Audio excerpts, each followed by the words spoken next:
जय हिंद दोस्तों। तो हम आपको इस वीडियो में बताने वाले हैं जो आपका कक्षा 10वीं का जो पेपर है जो हमारे पास आ चुका है। तो ये पेपर किस टाइप से आएगा आपकी, तो आपको मैं बता देता हूँ। इसका समय आपको 3.25 घंटे मिलेगा। जो आपका सोशल साइंस का मतलब आपका सामाजिक विज्ञान का पेपर है। तो और ये पेपर माध्यमिक परीक्षा 2024 का है। तो आपका जो समय है वह 3.25 घंटा है और आपके 80 नंबर के यहाँ पर आपको पूर्णांक देखने को मिलेंगे। तो यही पेपर आपकी बोर्ड परीक्षाओं में आने वाला है। तो इस पेपर को आप बिल्कुल ही रट लेना 100%। तो आपका विषय कोड क्या है? 08 सोशल साइंस। तो आपको रोल नंबर आपके यहाँ पर भरने हैं और आपके जो क्वेश्चन आएंगे वह 23 आएंगे और आपके प्रिंटेड पेज हैं 11 और प्लस में आपके मैप। तो हम चलते हैं नीचे की तरफ जो आपके परीक्षार्थियों के लिए जो आपको सामान्य निर्देश दिए गए हैं। तो हम पहला सामान्य निर्देश पढ़ते हैं जो हिंदी इंग्लिश दोनों में है कि परीक्षार्थी सर्वप्रथम अपने प्रश्न पत्र पर नामांकन अनिवार्यतः लिखे और दूसरा क्या है कि सभी प्रश्न हल करने अनिवार्य है। और हम इसी टाइप से सभी को पढ़ लेना होगा आपको। तो पढ़ने के बाद हम क्वेश्चन की तरफ चलते हैं। जिससे पहले अभी तक हमारे YouTube चैनल को अभी तक आपने सब्सक्राइब नहीं किया तो सब्सक्राइब कर दीजिए और वीडियो को अभी तक लाइक नहीं किया तो लाइक कर दीजिए। तो आपको पता है किस सेक्शन ये चालू हो गया है, मतलब आपका खंड है। तो खंडे में हम आपको बात करेंगे वो विकल्पी प्रश्न है जो आपके लिए। तो इसमें क्या है, आपको निम्न में से सही उत्तर का आपको चयन करना है। तो आपको क्या करना है इसका कि जलियांवाला बाग हत्याकांड कब हुआ? तो ये आपको पता है कि 13 अप्रैल 1919 को हुआ। तो मैं आपको दूसरा क्वेश्चन बताता हूँ कि महात्मा गांधी ने कौन से गोलमेज सम्मेलन में भाग लिया था? तो दोस्तों मैं आपको बता देता हूँ इसमें क्या है, आपका द्वितीय। और आपका तीसरा कौन सा है कि ब्रेटन वुड्स नामक स्थान किस देश में है? तो आपको मैं टाइम दे रहा हूँ 5 सेकंड का। 1 2 3 4 5।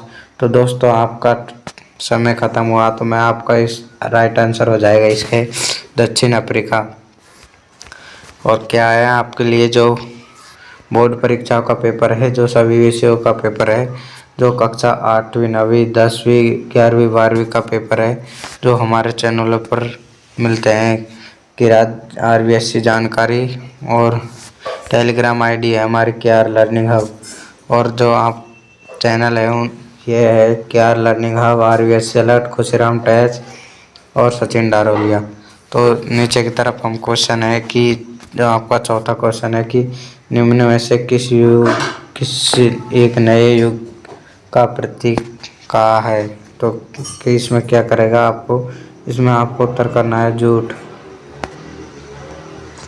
और आपका जो आपका आ जाता है पांचवा क्वेश्चन के पटसन निर्मित सामान का सबसे बड़ा उत्पादक कौन सा देश है? तो इसमें आपको क्या करना है कि इसका आंसर आपको 5 सेकंड में देना है कि 1 2 3 4 5। तो आपका क्या समय ख़त्म हुआ?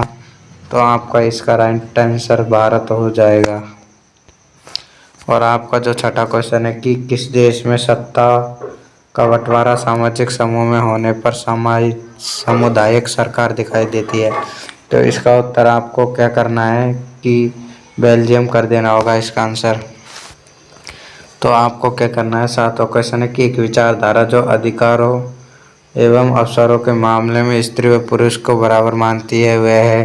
तो इसमें आपको क्या करना है, इसका आंसर आपको कमेंट बॉक्स में देना है। अभी इसका आंसर आपको कमेंट बॉक्स में देना है। अब जो आपका आ जाता है 7 पार्टी अलायंस का संबंध किस देश से रहा है? तो इसमें क्या है, इसका आपको आंसर करना है नेपाल। अब आ जाता है आपका 9वां क्वेश्चन कि बाजार में उपभोक्ता के लिए नियमों और विनियमों का आवश्यकता होती है? तो इसमें क्या है आपके कि उपभोक्ता की सुरक्षा के लिए, उपभोक्ता के शोषण के लिए, उपभोक्ता का आकर्षण के लिए, उपभोक्ता के अनुचित व्यवहार के लिए। तो इसको आपको राइट आंसर करना है उपभोक्ता की सुरक्षा के लिए। तो आपको क्या करना है, जो आपका 10वां क्वेश्चन है कि भारत में इसके द्वारा करेंसी नोट जारी किए जाते हैं, तो आपको इसका उत्तर 5 सेकंड में बताना है कि 1 2 3 4 5। तो आपका समय ख़त्म हुआ। तो इसका राइट आंसर आपको क्या करना है कि रिजर्व बैंक ऑफ इंडिया कर देना होगा। तो आपका आ जाता है 11वां क्वेश्चन, कौन सा प्रगलन उद्योग भारत में दूसरे सर्वाधिक महत्वपूर्ण धातु शोधन उद्योग है। तो इसमें क्या करना है, आपका राइट आंसर एल्यूमीनियम प्रगलन करना है। तो आपका जो 12वां क्वेश्चन है, जो आपका कि निम्न में से कौन सी कंपनी एक से अधिक देशों में उत्पादन पर नियंत्रण अथवा स्वामित्व रखती है। तो इसमें आपको क्या करना है, इसका आंसर आपको बहुराष्ट्रीय कंपनी हो जाएगी आपकी। और आ जाता है आपका दूसरा क्वेश्चन, जो रेगिस्तानों की पूर्ति के लिए है। तो मैं आपको बताऊंगा, पहला है जो भारत प्रथम महायुद्ध मुख्य रूप से एशिया महाद्वीप में लड़ा गया। तो एशिया करना है आपको, एशिया कर देना होगा इसका आंसर। और दूसरा क्या करना है कि सुंदर लेखन की कला कहलाती है। तो इसका आंसर आपको राइट आंसर आपको क्या देना है, कमेंट बॉक्स में देना है आपको। और क्या जाता है, सन 1848 में जो आपका श्रीलंका में स्वतंत्र राष्ट्र बना, 1948 है, सॉरी 1948 है, 1948 है। और आपका जो छठा क्वेश्चन है, जो आपका चौथा है, सॉरी कि यूएनडीपी द्वारा प्रकाशित मानव विकास रिपोर्ट की तुलना शैक्षिक स्तर और प्रति व्यक्ति आय के आधार पर करती है। तो यह क्या है, स्वास्थ्य स्तर। स्वास्थ्य स्तर आपका ये आ जाएगा। और आपका जो 5वां क्वेश्चन है, जो आपका क्या है कि खाली जगह प्रणाली में मुद्रा का उपयोग किए बिना वस्तु का विनिमय किया जाता है। तो इसमें आपको क्या करना है, विनिमय प्रणाली, विनिमय प्रणाली। इसका आंसर आपको क्या रहना कि 24 दिसंबर 1986 में भारतीय संसद में अधिनियम पारित किया गया। तो इसका आपको राइट आंसर क्या करना है कि आपको इसका राइट आंसर आपको कमेंट बॉक्स में देना है। अब आ जाते हैं आपके जो अतिलघुत्मक प्रश्न है, जो आपको एक पंक्ति में उत्तर देने हैं। तो आपको क्या करना है, 1860 के दो दशक में किस देश के गृह युद्ध के कारण कच्चे कपास में निर्यात में वृद्धि हुई। तो विरोध के कारण भारत की कच्चे कपास में निर्यात में वृद्धि हुई। तो आपको इसका आपको राइट आंसर आपको कमेंट बॉक्स में देना है। आपको क्या करना है कि जो अंतरिक्ष पुनर्निर्माण एवं विकास बैंक का अन्य किस नाम से जाना जाता है। तो आपको क्या करना है, इसका जो आपका है भारतीय रिजर्व बैंक से नाम से भी इसका जाना जाता है। और आ जाता है आपके लिए बहुत ही इम्पोर्टेंट सवाल है, जो आपको जोहानिस गुटेनबर्ग ने किस यंत्र का आविष्कार किया। तो इसमें क्या करना है, आपको ऑप्शन दे रहा हूँ, उसमें से आंसर देना, कंप्यूटर, टेलीविज़न और आपका रेडियो, इनमें से कोई भी नहीं। तो आपको क्या करना है, इसका आंसर आपका कंप्यूटर हो जाएगा।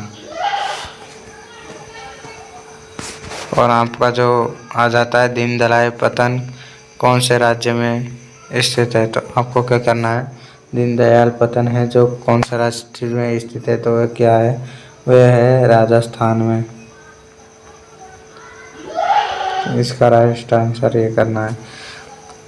और आपका आ जाता है 5वां क्वेश्चन, जो आपको जहाँ भूमि पर जनसंख्या का दबाव अधिक होता है वहाँ पर की जाने वाली कृषि का नाम तो क्या कहते हैं, वहाँ पर रोड कृषि नाम से जाना जाता है।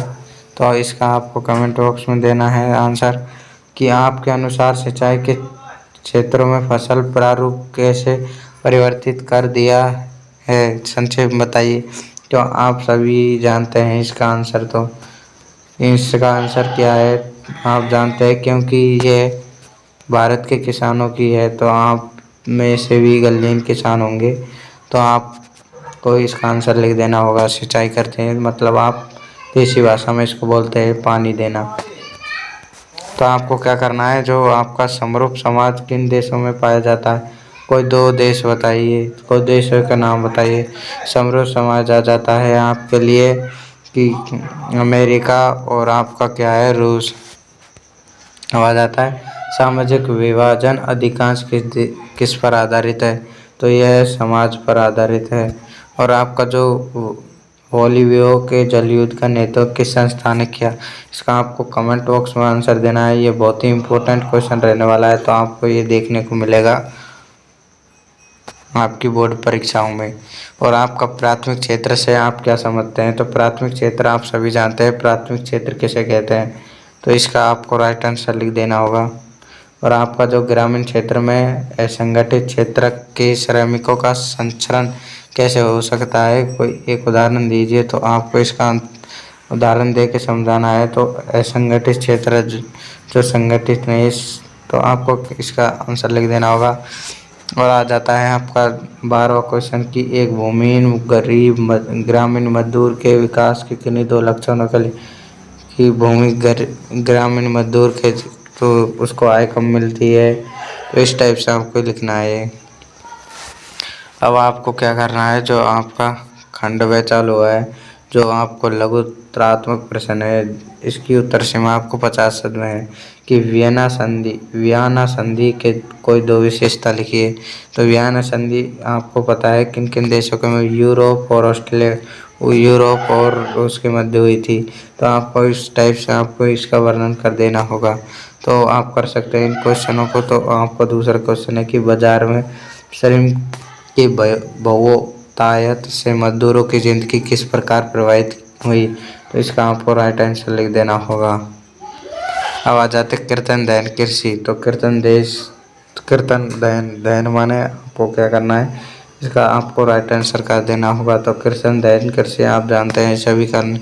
तो आपको वन्य जीवों में सुवेद जातीय पर टिप्पणी लिखिए। तो वन्य जीवों में सुवेद जातीय वे जाति होती है जो स्वयं पर आधारित होती है। इसी टाइप से आपको कर देना होगा इसका आंसर। और आपका 8वां जाता है कि समय की मांग है कि हम अपने जल संसाधनों का संरक्षण प्रबंधन कर स्पष्ट कीजिए। तो स्पष्ट आपको कर देना होगा। अब आ जाता है रेल परिवहन की अपेक्षा सड़क परिवहन की बढ़ती महत्ता के 2 कारण लिखिए। तो दोस्तों, तो आपको इसका आंसर आपको दे देना होगा। और आपका जो राजनीतिक दल के 2 कार्य विवेचना, तो राजनीतिक दल आप सभी जानते हैं, इसका आंसर आपको देना है कमेंट बॉक्स में। तो हमारे कमेंट बॉक्स में देना है। यदि आप पे इसका आंसर नहीं आता तो हमारे टेलीग्राम चैनल से भी आपका इसका आंसर ले सकते हैं, क्योंकि इसका आंसर बहुत बड़ा है। इस कारण वीडियो बहुत लंबी बन जाएगी, इस कारण मैं आपको इसका आंसर नहीं बता सकता। तो आपका लोकतंत्र के उत्तरदायी जो जिम्मेदार और वे शासन मानते हैं, क्यों? तो संक्षेप में आपको बताना है कि लोकतंत्र जनता द्वारा किया गया कार्य ही लोकतंत्र कहलाता है। इस तरीके से आपको क्या करना है, उत्तरदायी जिम्मेदारी और वैध शासन के आपको क्या करना है, संक्षेप में वर्णन। तो इसमें आपको क्या करना है, संक्षेप बहुत थोड़ा वड्डा करना है आपको इसका आंसर। अब आ जाता है आपका जो 12वां है कि जो आपका लोकतंत्र को पूर्ण परिभाषित करने के लिए इनमें जोड़ने के लिए 2 बिंदु लिखे। तो लोकतंत्र क्या है कि अब्राहम लिंकन अनुसार, तो यह आपको लिखना है, ये शुरू में आपको लिखना है कि अब्राहम लिंकन अनुसार जनता को जनता द्वारा किया गया शासन ही लोकतंत्र कहलाता है। तो आपको क्या करना है ऐसे कि नवीनकरण एवं गैर नवीनकरण संसाधनों को लिखना है। तो आपको इसका आंसर 100% करना है। ये आपके लिए बहुत ही इम्पोर्टेंट क्वेश्चन है, तो आपको इसको कर लेना होगा। आपकी संजीव डैश वर्क में से कर लेना इसका आंसर, क्योंकि इसका आंसर आपको 2 लाइनों में मिलेंगे। तो आपको इसको कर देना गैर और नवीनकरण क्षेत्र का। सार्वजनिक एवं निजी क्षेत्र में विभेद। इस सार्वजनिक क्षेत्र जो वह क्षेत्र होते हैं ये जो दूसरे के द्वारा किए जाते हैं, और निजी जो स्वयं के द्वारा किए जाते हैं। अब आ जाता है बैंकों में ऋण संबंधी गतिविधियों को संक्षिप्त व्याख्या करनी। तो आपको व्याख्या कर देनी होगी ये इसका आपको कर देना होगा व्याख्यापूर्ण। अब आ जाता है 16वां, जो आपका भारत में उपभोक्ता आंदोलन को प्रभावित बनाने के लिए 2 कारणों को करना है। तो भारत में उपभोक्ता आंदोलन को प्रभावी बनाने के लिए आपको क्या करना है, 2 कारणों को वर्णन करना है। तो 2 कारणों का आप वर्णन कर सकते हैं। तो वर्णन करने में बहुत समय चाहिए, इस कारण वीडियो बहुत लंबी बन जाएगी, इस कारण मैं आपको इसका आंसर नहीं बता सकता। तो आप इसका आंसर टेलीग्राम चैनल से ले लेना। अब आ जाता है आपका जो इटली के एकीकरण में आपको संक्षिप्त आपको क्या करना है, वर्णन। तो वर्णन करता है तो इटली क्या है, इटली आपको क्या करना है, इटली में बहुराष्ट्रीय कंपनी, इस टाइप से आपको आंसर लिखना है। तो आपको क्या करना है कि यदि आपको संसाधन विभाजन करना है तो आप कौन कौन से सोपानों का प्रयोग करेंगे। तो आपको क्या करना है, यदि आपको संसाधन नियोजन करने हैं तो आपको क्या करना है, सोपानों। तो आपको क्या करना है, इस टाइप से आपको करना है। इसका आंसर जो आपको 3 नंबर में प्राप्त हो सकते हैं, इसका आपको आंसर डैश वर्क में से आपको मिल जाएगा। और जाता है भारत में महिलाओं को राजनीतिक में प्रतिनिधित्व, देश की स्थिति पर अपने विचार व्यक्त कीजिए। तो आपको भारत की जो महिला है, राजनीति है, उसकी स्थिति पर आपको विचार कर देना है। तो मतलब आपको प्रभाव वर्णन करके आपको इसका आंसर लिखना है। अब आ जाता है विदेश व्यापार विभिन्न देशों के बाजार के एकीकरण में सहायक होता है।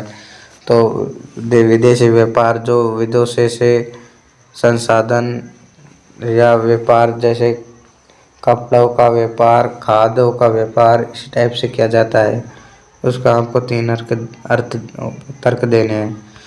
और आपका आ जाता है जो आपका 3 क्वेश्चन है, लगभग 250 शब्द में लिखने। तो स्विंग आंदोलन आपको सविस्तार आप जानते हैं इसका आंसर, क्योंकि जो महात्मा गांधी के द्वारा किया गया था। तो महात्मा गांधी ने ये अविंगा आंदोलन किया था। तो आपको इसका आंसर लिखना है, इसका 250 शब्द में लिख देना, क्योंकि वीडियो बहुत लंबी करने के कारण मैं इसका आंसर नहीं बता सकता, क्योंकि ये गांधी जी द्वारा सविस्तार आपको करना है, मतलब गांधी जी का जो आंदोलन है ये। और आपका अथवा में भी मिलेगा, जो आपका राष्ट्रवाद और विचार भारतीय लोक कथाओं को पूर्ण जीर्णित करने के आंदोलन के लिए मजबूत हुआ। तो आपको क्या करना है, संवाद का अर्थ देना है। संवाद क्या कहते हैं, जो आपके लिए बहुत ही इम्पोर्टेंट है। तो इसका आंसर आपको 4 नंबर में मिलेगा। ये आपके लिए इम्पोर्टेंट प्रश्न है, ये आप इम्पोर्टेंट मान लेना, इसको आंसर आप कहीं से भी ढूंढ लेना। और आपका जो आ जाता है 23वां क्वेश्चन, जो आपके लिए मानचित्र में आपको भरना है। तो मानचित्र में क्या भरना है कि कुंद्रमुख, रत्नागिरी, चित्रदुर्ग, गोवा। तो आपको क्या भरना है, इसमें भर देना है। अब आपको क्या भरना है, इसमें गोवा आपको पता ही है, गोवा यहाँ पर आएगा। तो इस प्रकार से आपको भरना है। तो ये उत्तर, तो मैं बता देता हूँ, आपको वीडियो अच्छी लगी तो वीडियो को लाइक कर दीजिए और चैनल को सब्सक्राइब कर दीजिए। तो मैं मिलता हूँ आपको नेक्स्ट वीडियो में। जय हिंद, जय भारत।